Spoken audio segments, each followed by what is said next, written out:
नमस्कार. लग्नानंतर होईलच प्रेम या मालिकेच्या आजच्या भागामध्ये मी तुम्हा सर्वांचे अगदी मनपूर्वक स्वागत करते. आजच्या भागामध्ये आपल्याला पाहायला मिळतं डोहाळे जेवणाचा कार्यक्रम अगदी उत्तमरित्या पार पडलेला असतो. तर त्यानंतर सर्वच जण एकत्र बसून गप्पा मारत असतात. तर विक्रम म्हणतात, हो ना, आजच्या डोहाळे जेवणाचा कार्यक्रम खरंच उत्तम पार पडला, दृष्ट लागावा असाच. तर त्यावेळी पार्थ काव्याला म्हणतो, काव्या चला, तुमची तर आज खूप दगदग झाली असेल ना, आता तुम्हाला आराम करायचा असेल. तर काव्या पार्थला म्हणते, आराम कुठे देशमुख, आता मला अभ्यास करायचा आहे, अभ्यास, माझी परीक्षा जवळ आली आहे.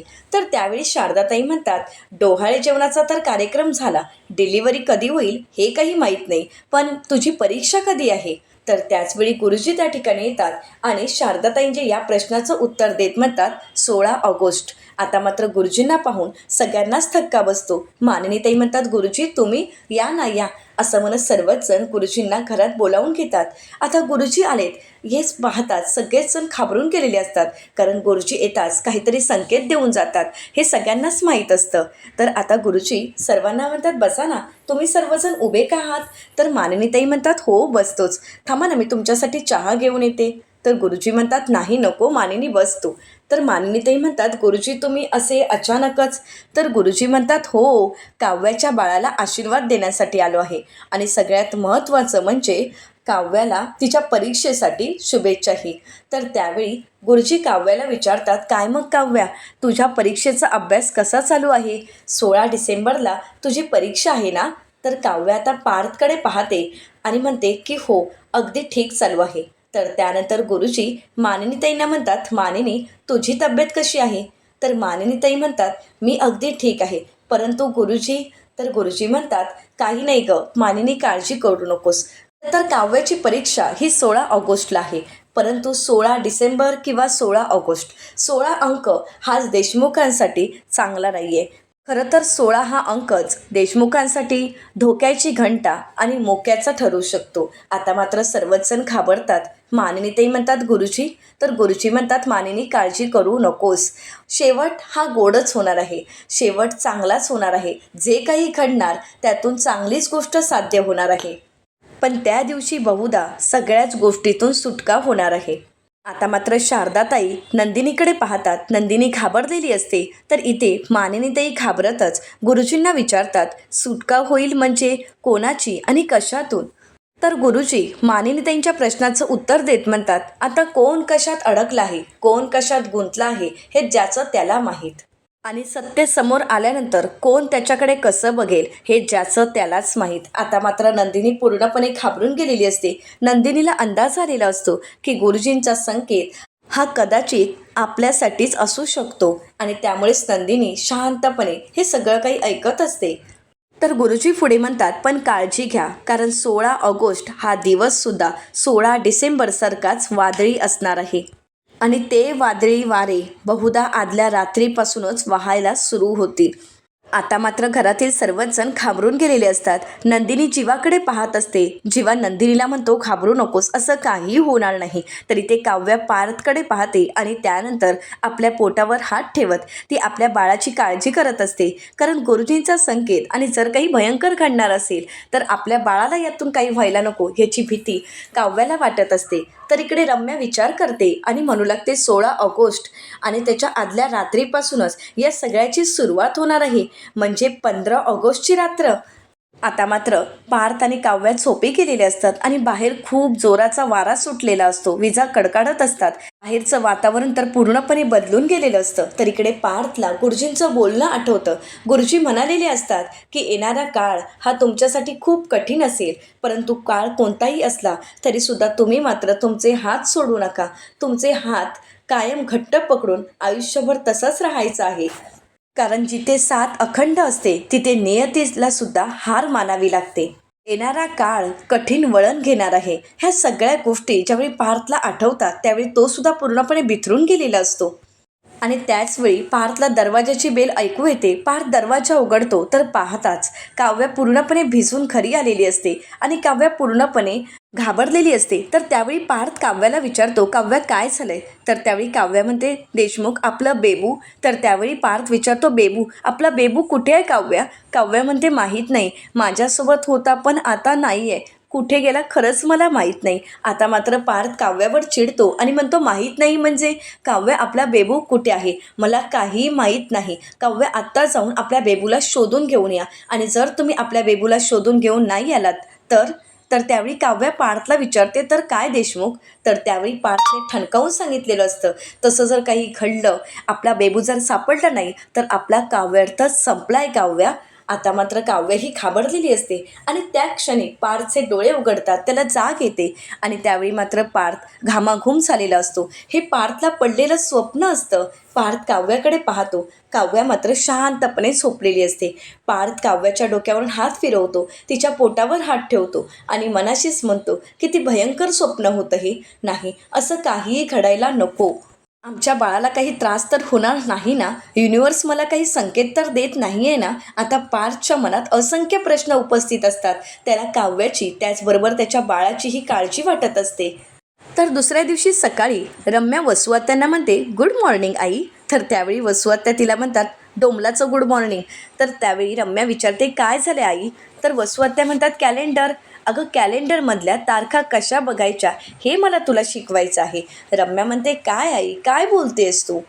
रम्या, अगं तू विसरली आहेस का? काव्याच्या डोहाळे जेवणाला 10-15 दिवस होत आलेत आणि तरीसुद्धा. रम्या म्हणते, मग? तर वसुआत्या म्हणतात, मग काय मग? अगं, आता काव्या परीक्षेला सुद्धा जाईल. मग काय, तिच्या परीक्षेत आपण काहीतरी मोडा घालणार होतो ना, त्याचं काय झालं? की आपण तिला ऑल द बेस्ट म्हणायचं आहे. काव्या, ऑल द बेस्ट असं म्हणत तिला परीक्षेला पाठवायचं आहे का? तर आता वसुआत्यांच्या या बोलण्यावर रम्या वसुआत्यांना म्हणते, हे बघ आई, तुला माहीत नसेल, तुझ्या माहितीसाठी सांगते की गेले 10-15 दिवस मी काही बसून नव्हते. वसुआत्या म्हणतात, हो का? तर रम्या म्हणते, हो, हे 10-15 दिवस मी ऑब्झर्वेशनसाठी इन्व्हेस्ट केलेत. तर वसुआत्या म्हणतात, हो का बाई, किती काम केलं असशील ना तू? बाई, खरं तर माझ्या मुलीने इतकं काम केलंय, दृष्टच काढली पाहिजे ग तिची. असं म्हणत आता वसुआत्या दृष्ट काढण्याचं नाटक करतात आणि रम्याला प्रश्न करत म्हणतात, काय ऑब्झर्व केलेस ग नक्की? म्हणजे मला सुद्धा कळू दे की का गेल्या 10-15 दिवसात माझ्या मुलीने नक्की कोणत्या कोणत्या गोष्टी ऑब्झर्व केल्या आहेत. तर रम्या म्हणते, ओके, सांगते, ऐक. काव्याच्या डोहाळे जेवणा दिवशी ती आर्या नंदिनी आणि जीवाच्या रूममधून काहीतरी पेपर घेऊन सटकली. तर त्यावेळी वसुआत्या म्हणतात, रम्या, ही गोष्ट माहीत आहे मला. पुढे अजून तू काही केलं आहेस का? तर ते मला सांगशील का? रम्या म्हणते, हो. त्यानंतर मी आर्याच्या घराचा पत्ता शोधून काढला. तिच्या घरावर बारीक नजर ठेवली. तिच्या हॉस्पिटलला जायच्या यायच्या सगळ्या वेळा अगदी व्यवस्थित ऑब्झर्व केल्या. आणि त्यानंतर एक सगळ्यात महत्त्वाची गोष्ट म्हणजे जीवा आणि नंदिनी तिच्यासाठी डबा घेऊन जायच्या, हे सुद्धा मी ऑब्झर्व केलं. त्याच्या वेळासुद्धा पाहिलं. आणि एक गोष्ट मी नोटीस केली की दुपारच्या वेळी नंदिनी तिच्यासाठी डबा घेऊन जाते, तर रात्रीच्या वेळी जीवा तिच्यासाठी डबा घेऊन जातो. ह्या सगळ्या गोष्टी, अगदी बारीक बारीक गोष्टी मी ऑब्झर्व केल्या. तिच्या प्रत्येक हालचालींवर मी गेले काही 15 दिवस लक्ष ठेवून होते. तर वसुआत्या म्हणतात, रम्या, अगं तुझं काय चाललं आहे? आपल्याला काव्याला तिच्या परीक्षेला जाताना त्रास द्यायचा आहे, तिची परीक्षा होऊ द्यायची नाही आहे. तुझा फोकस दुसरीचकडे असतो. रम्या, तू ना नेहमीच उलट काम करतेस. रम्या म्हणते, नाही आई, माझं गट फिलिंग मला सांगतंय की यावेळी काव्याच्या परीक्षेला अडथळा आणणारा बॉम्ब आर्याच आपल्याला देऊ शकते. असं काहीतरी आर्या आपल्याला देईल की ज्यामुळे काव्याची परीक्षा तिथेच अडकणार आहे.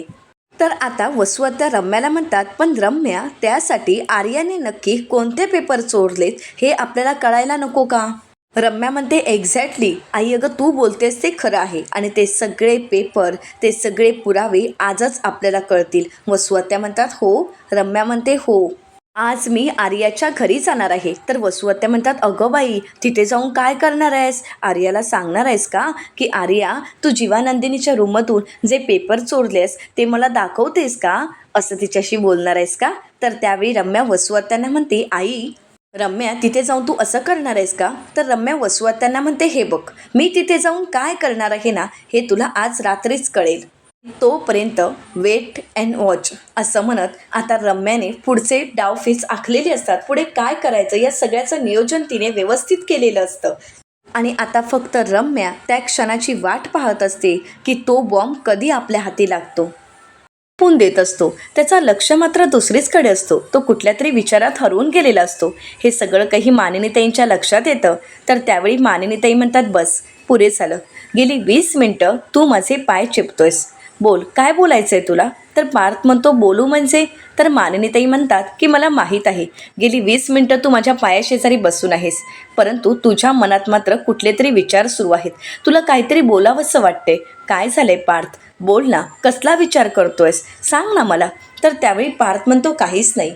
मानिनीताई म्हणतात, पार्थ, मी माझ्या मुलांना अगदी व्यवस्थित ओळखते. नक्कीच काहीतरी तुझ्या मनात चालू आहे. त्यामुळे प्लीज पार्थ, जे काही असेल ते मला सांग, मलाही कळू देत. तर त्यावेळी पार्थ मानिनीताईंना म्हणतो, आई, तुला ज्यावेळी बाहुल्यांची स्वप्न पडायची त्यावेळी त्यामध्ये तुला काय दिसायचं? म्हणजे कोणतं दृश्य दिसायचं? आता मानिनीताईंना ती स्वप्न आठवतात. मानिनीताईंना छोट्या लहान बाळाची बाहुलीची स्वप्न पडायची. तर त्यामध्ये ते बाळ कधी गाडीच्या खाली असायचं, गाडी त्याच्यावरून जायची, तर ते कधी जिन्यावरून खाली पडायचं. असे विविध प्रसंग त्यांना दिसायचे. आता मात्र मानिनीताई घाबरतात. त्यांना काय बोलावं काहीच कळत नाही. पार्थ विचारतो, काय झाले आई? सांग ना मला. तर त्यावेळी मानिनीताई काहीच बोलत नाही. तर त्यावेळी पार्थ मानिनीताईंना म्हणतो, आई, जशी तुला स्वप्न पडतायत तशीच मला सुद्धा स्वप्न पडतायत. गेले 10-15 दिवस मला सलग 30-30 स्वप्न पडतायत. तर त्यावेळी मानिनीताई घाबरतच पार्थला विचारतात, पार्थ, अरे काय स्वप्न पडतायत? आता पार्थ शांतच होतो. तर दुसरीकडे पाहायला मिळतं, काव्या नंदिनीशी बोलत म्हणते, ताई, खरंच ते वाईट रात्र होत्या. खूप वाईट स्वप्न होती. म्हणजे गेले 10-15 दिवस मला सतत तीच स्वप्न पडतायत आणि ते प्रसंग मला नकोसे वाटतायत. तर नंदिनी काव्याला विचारते, अशी कोणती स्वप्न पडली आहेत तुला? तर त्यावेळी काव्या म्हणू लागते, ताई, अगं मी परीक्षेला तर गेले, पण तिथे गेल्यानंतर म्हणजे पेपर माझ्या हातात होता, पण त्यानंतर सगळीकडे पाणी पाणी आणि मग माझ्या पेपर हातातून सुटला आहे. एकदा तर असं स्वप्न पडलं की मी परीक्षेला बसली आहे, पण माझं डोकं दुखतंय, डोकं फुटेल, म्हणजे इतकं दुखत होतं की ते फुटेल असं वाटत होतं. आणि एक तर स्वप्न खूप भयंकर होतं, जे स्वप्न मला पुन्हा पुन्हा रिपीट होत 2 ते 3 वेळा पडलं असेल, पण ते खरंच खूप भयंकर होतं ताई. मी एक्झामसाठी गेले, पण मला पेपर लिहिण्याची इच्छाच होत नव्हती. शेवटी मी माझा पेपर फाडला आणि एक्झाम हॉलमधून बाहेर पडले. ताई, काय स्वप्न असतील? या सगळ्याचा काय अंदाज लावायचा सांग ना. म्हणजे स्वप्नच इतकी भयंकर पडतात की त्यामुळे मी घाबरून गेले आहे गं. मला काहीच कळत नाही आहे. माझं कुठेच लक्ष लागत नाही आहे. अभ्यासात सुद्धा माझं लक्ष लागत नाही आहे. जरी हा स्वप्नांचा विचार केला ना, तरी मला थरथरायला होतं आहे. मला भीती वाटते गं ताई. आता काव्या नंदिनीला प्रश्न करत म्हणते, ताई, काही अघटित घडणार तर नाही ना? माझी परीक्षा नीट होईल ना गं?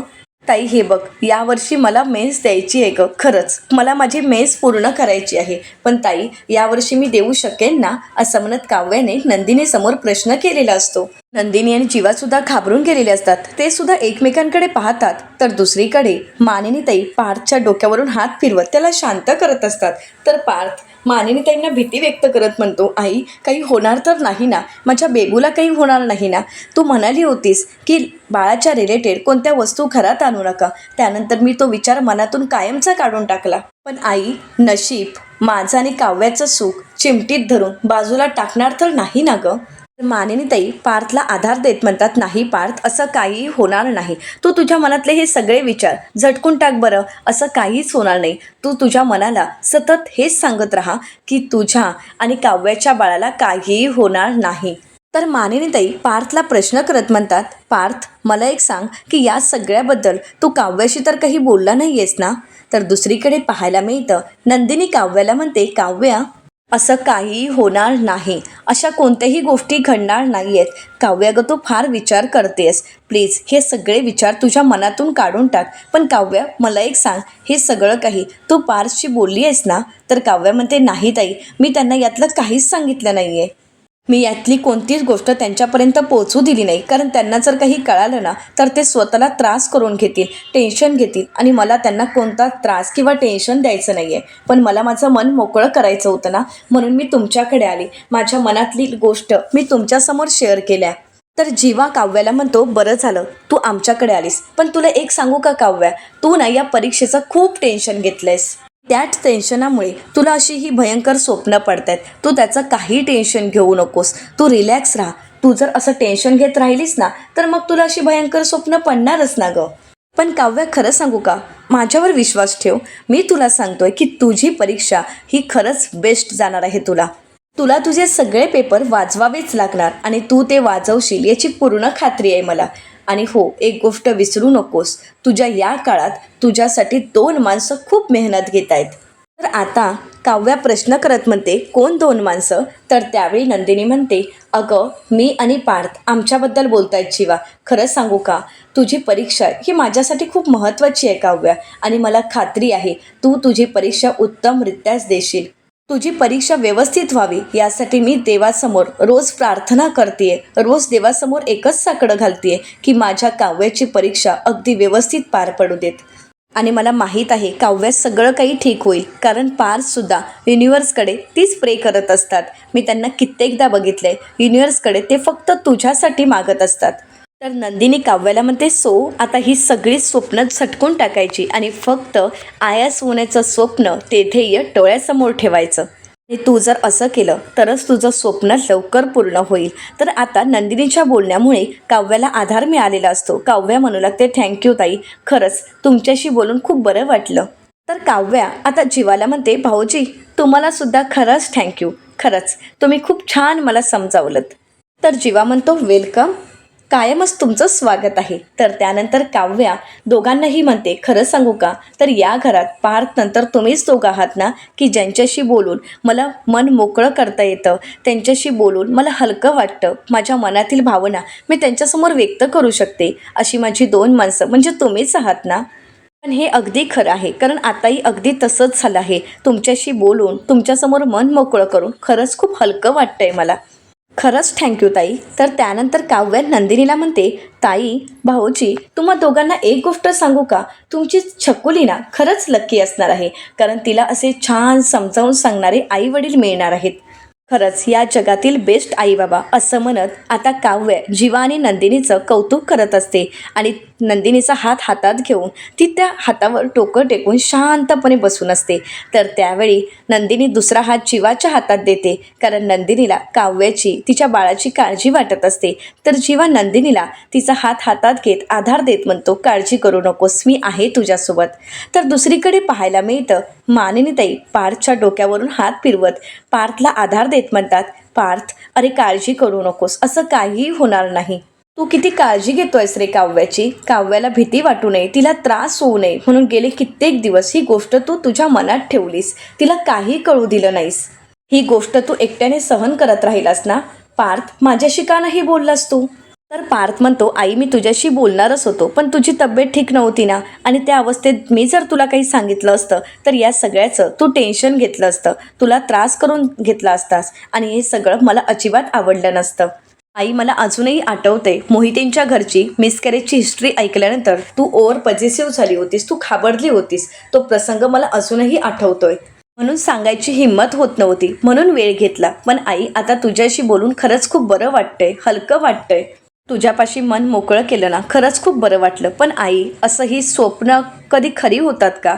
नाही ना, तशी ही स्वप्न खरी कुठे होतात, हो ना. तर मानिनीताई होकार देतात, पारची समजूत घालतात, परंतु मनातून मात्र त्यासुद्धा घाबरून गेलेल्या असतात. मानिनीताई म्हणतात, स्वप्न खरी होतात की नाही माहीत नाही, पण भीती खरी होते हे मात्र नक्की. तर पार्थ मानिनीताईंना विचारतो, काय? मानिनीताई म्हणतात, नाही काही नाही, तू नको जास्त विचार करूस आणि काही चुकीचं घडणार नाही, त्यामुळे अजिबात काळजी करायची नाही.